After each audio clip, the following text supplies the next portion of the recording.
Bonjour à tous, à la une de l'actualité aujourd'hui, les suites des attentats qui ont touché dimanche Kampala, la capitale ougandaise. Le Figaro nous apprend que le bilan de ces deux explosions est désormais de 74 morts et les responsables sont connus.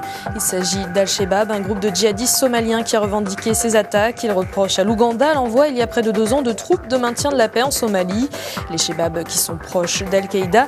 Selon le Washington Post, cela montre donc que l'organisation terroriste internationale a pour objectif d'intensifier ses attaques en dehors de ses théâtres d'opérations traditionnels comme l'Afghanistan, le Pakistan ou l'Irak, des attaques qui se veulent les plus meurtrières possibles. Aux États-Unis, c'est encore une fois la marée noire dans le golfe du Mexique qui fait la une des journaux. British Petroleum tente toujours de contenir le pétrole qui s'échappe de son puits. Comme l'indique le New York Times, la compagnie britannique a tenté une nouvelle opération cette nuit.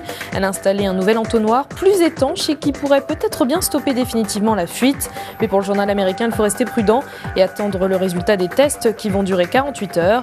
BP doit s'assurer que l'installation supporte la pression provoquée par le puits et qu'elle réussisse à rediriger le brut vers les navires postés en surface. Triste anniversaire cette semaine, il y a 6 mois, Haïti vivait la pire catastrophe de son histoire. Le 12 janvier dernier, un terrible tremblement de terre avait dévasté la capitale Port-au-Prince et tué près de 200 000 personnes. The Christian Science Monitor fait aujourd'hui le point sur l'aide apportée au pays. Plus de 2 milliards de dollars ont été récoltés un peu partout dans le monde. La majorité de cette somme a été dépensée en nourriture, en eau potable et en aide médicale d'urgence. Mais aujourd'hui, le pays a toujours du mal à se relever. Près de 1,5 million de personnes sont toujours sans abri. Le taux de chômage atteint les 80%. Pour le journal américain, il va falloir encore beaucoup de temps avant que la situation ne s'améliore. Les conflits, notamment sur la propriété des terrains, ralentissent considérablement la construction de nouvelles maisons. Après des mois de silence, l'ancienne otage des FARC, Ingrid Betancourt, est de retour à la une de la presse. La Colombienne réclame en effet 5,5 millions d'euros de dommages auprès du gouvernement de son pays pour son enlèvement. Une information qui a provoqué une vague de protestations et d'incompréhension. Le journal Le Monde a donc décidé d'y voir plus clair et de comprendre les raisons d'une telle indemnisation. Ingrid Betancourt regrette ce chiffre astronomique, mais justifie cette demande en expliquant que son enlèvement est en partie imputable à l'État colombien, car il avait privé à l'époque de ses gardes du corps alors même qu'elle était candidate à l'élection présidentielle.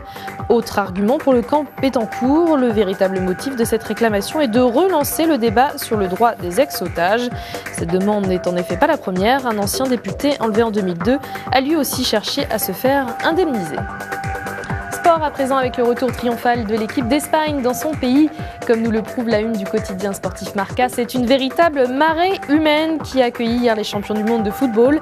Les champions du peuple, titre le journal. Des centaines de milliers de supporters de la Roja ont accompagné dans les rues de Madrid le bus des footballeurs ibériques. Les joueurs ont également été reçus par Juan Carlos, le roi d'Espagne, ainsi que par le chef du gouvernement espagnol, José Luis Zapatero.